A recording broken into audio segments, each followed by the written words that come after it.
Welcome to Public Health on Call, a podcast from the Johns Hopkins Bloomberg School of Public Health, where we bring evidence, experience, and perspective to make sense of today's leading health challenges.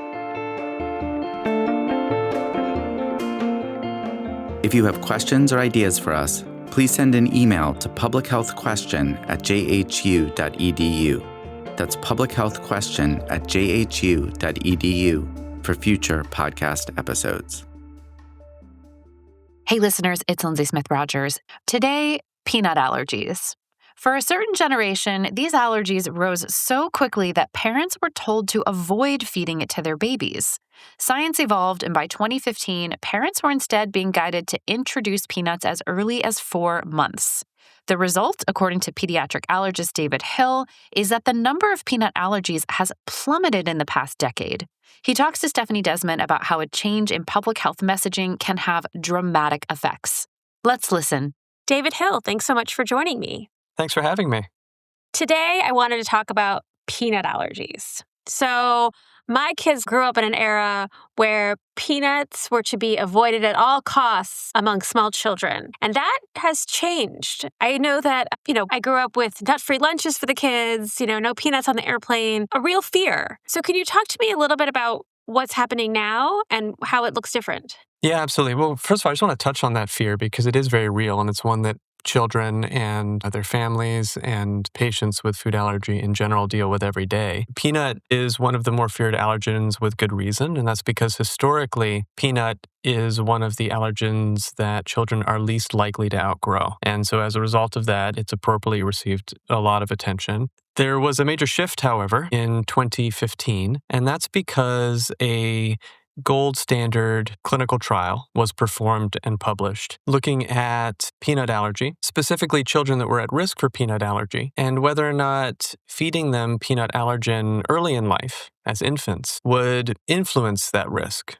whether we could actually prevent those kids going on to develop peanut allergy. And so that was a major shift in the food allergy world, this initially idea and subsequently evidence that early peanut introduction could reduce the risk, significantly reduce the risk that a child will go on to develop peanut allergy.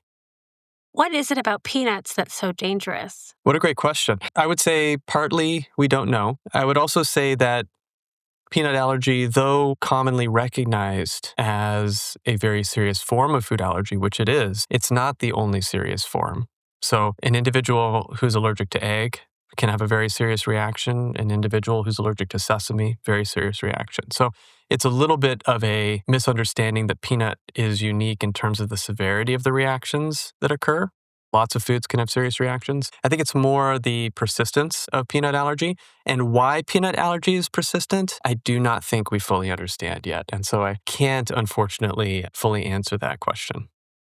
Well, paint a picture for me. Before 10 years ago, what did the landscape look like? And what does it look like today? Going back in time a little bit, actually before my time as a physician even, allergy rates were high and they were increasing. So we were seeing food allergy rates generally at the turn of the century that were already higher than they were historically, but they were also increasing dramatically during this period of time. And rightfully, I think physicians, parents, patients, scientists, epidemiologists were very concerned by this. We didn't understand why, to be frank. There was some sort of acknowledgement of that lack of knowledge, but there was also a well-intentioned but ultimately incorrect recommendation to essentially avoid peanut until we better understood the reason that peanut allergy rates were increasing. And so that was during the time period of between 2000 and 2008. And then in 2008, looking at data that had come along in the years preceding, actually the recommendation was reversed. And we said, we really don't know what's going on. We can't make a recommendation about when peanut should be introduced into the diet. And then in the years between 2008 and 2015, there was a lot of new data. A few sort of key observations that have received a lot of attention. For example, Dr. Gideon Lack, who was practicing in the UK, as the story goes, was giving a lecture in Israel, and he sort of polled the audience, how many clinicians in the audience are seeing peanut allergy? And surprisingly few of those clinicians raised their hand. And this led Dr. Lack, again, as the story goes, to ask why. And he and others hypothesized that it could be because in Israel there was this childhood snack called bamba that's made out of peanut that essentially is one of the first foods that people often feed their infants. And so this idea that potentially early feeding of an allergenic food could actually prevent food allergy first came on the scene. At what point did the recommendations change? So that observation about bamba was made. Simultaneously, there were a number of studies from animal models and through to people that suggested that the immune system in the intestine, the gut immune system, was actually really good at figuring out what was dangerous and what wasn't. And that if we could introduce the immune system to food allergens in the intestine first, that in fact we might be able to protect against the development of food allergy. That led to what I think is one of the most important studies in food allergy in recent history, and that's the LEAP trial. So the LEAP trial was a randomized controlled clinical trial in about 600 kids who were at risk for developing peanut allergy. They randomized those group of kids to either peanut avoidance or early peanut introduction. And early peanut introduction was defined as somewhere between 4 to 6 months of age. And what they found following those kids is that the children who had early peanut introduction were dramatically protected against development of peanut allergy. And the long-term data has since been published and shown that more than 80% protected against the development of peanut allergy. So this was really a landmark and dramatic study that couldn't be clearer. Gold standard, causative study indicating that early peanut introduction indeed protected against the development of peanut allergy. And so that was in 2015. And that same year, the American Academy of Pediatrics came out with recommendations on how to introduce peanut early to children who are at risk for food allergy. And your study builds on that. Yes. I think as your listeners will know, epidemiologic verification, if you will, of public health measures is important, right? We need the gold standard study suggesting that they're showing that it's safe and effective. We need the effective communication of the public health recommendation. And then it's important to follow up and say, what are we actually seeing? So the study that we did was in about 120,000 kids split up into 3 groups. One of the groups were children under 3 born immediately before the 2015 recommendations. So leading up to 2015 was that sort of observation window. The second group were kids under 3 born immediately after that 2015 recommendation. And then we had a third group that were born immediately after the 2017 addendum guidelines, which tweaked the earlier introduction recommendations. And what we did is we compared new onset peanut allergy as well as other food allergy rates in these 3 groups. And what we found was that in the groups after the recommendations, that the rates of new onset peanut allergy were significantly lower than the rates of new onset peanut allergy in the group that preceded the recommendation. And to just put some numbers on that, we saw a 43% reduction in new onset peanut allergy in that post-addendum guideline group compared to the control group. So what does this tell you about allergies generally? We were all very concerned about the potential of peanut allergies from a young age. It turned out that was maybe misplaced, and now we're clearly not seeing the numbers rise as dramatically as they once did. Talk us through what that means for other allergens. Well, I don't know if we can generalize too much, but I'll speak to the ways that we can. After the LEAP study, there were subsequent studies showing that early introduction of milk and egg and other major allergens also prevented the development of allergy to those foods. And so in 2021, there was actually an additional revision of the guidelines saying that in fact we should be introducing all the major allergens once developmentally appropriate. And what that means is once the child's not going to choke on the food, which for most kids is somewhere between 4 to 6 months of age. And that by doing so, we have gold standard evidence indicating that the risk of that child going on to develop food allergy is going to be significant. So I have a son who was born in 2004. I recall being pregnant and having a coworker tell me while I was eating my peanut butter and jelly sandwich that I should not be eating that as a pregnant woman. Fast forward, my son ends up with a terrible tree nut allergy.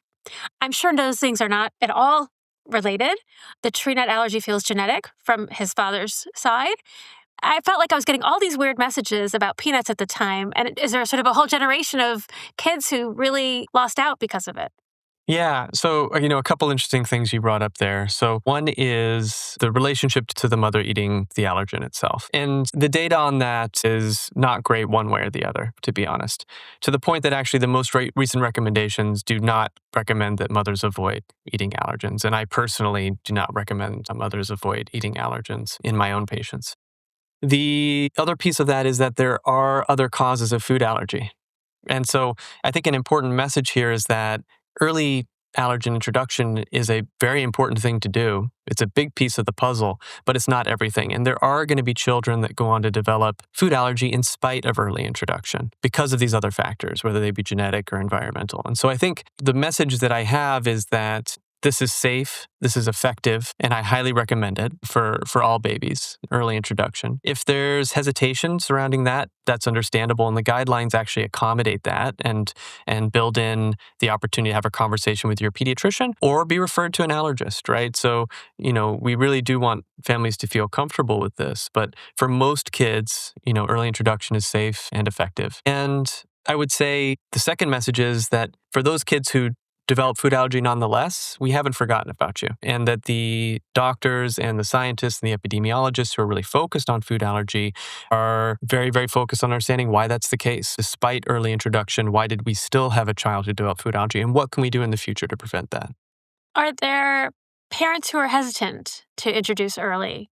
Of course. And that's natural, right? First, we all want to protect the most vulnerable in our society and, kids being paramount among that. That's a lot of the reason why I got into pediatrics in the first place. So that fear is very normal. I think it's a state that we need to address, head on as public health professionals to reassure families that for most kids, this is very safe and very effective. The majority of food reactions that do occur in young children are quite mild. So it's not to say that children can't have a food reaction at 4 to 6 months, but they're usually mild reactions. And really in the long run, by avoiding that allergenic food in that child, you're putting them at a much higher risk of a severe reaction later on. Unfortunately, I had a patient in clinic a few weeks ago, little girl, 9 months old with eczema, which is a risk factor for food allergy.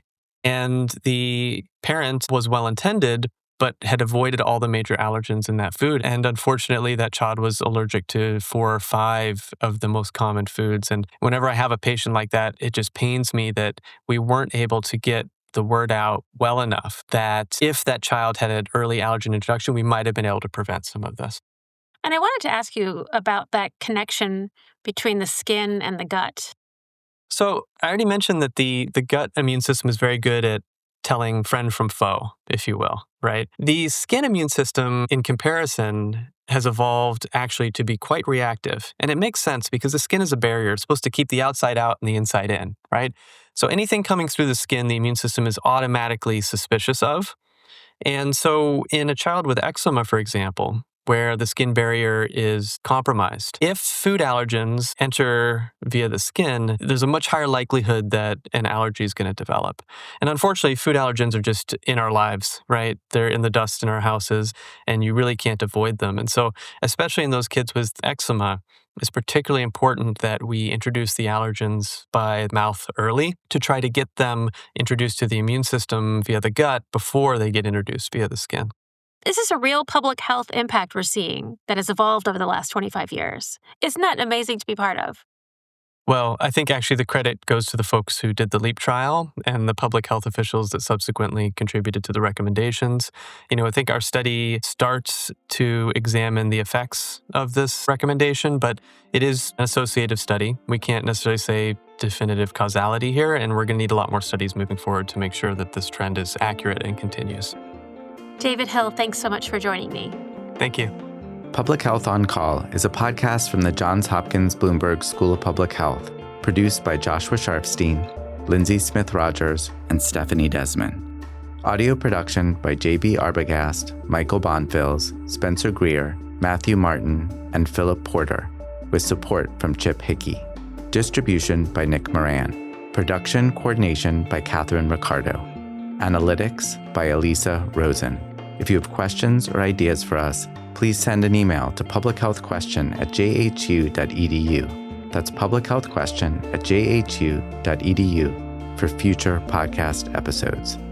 Thank you for listening.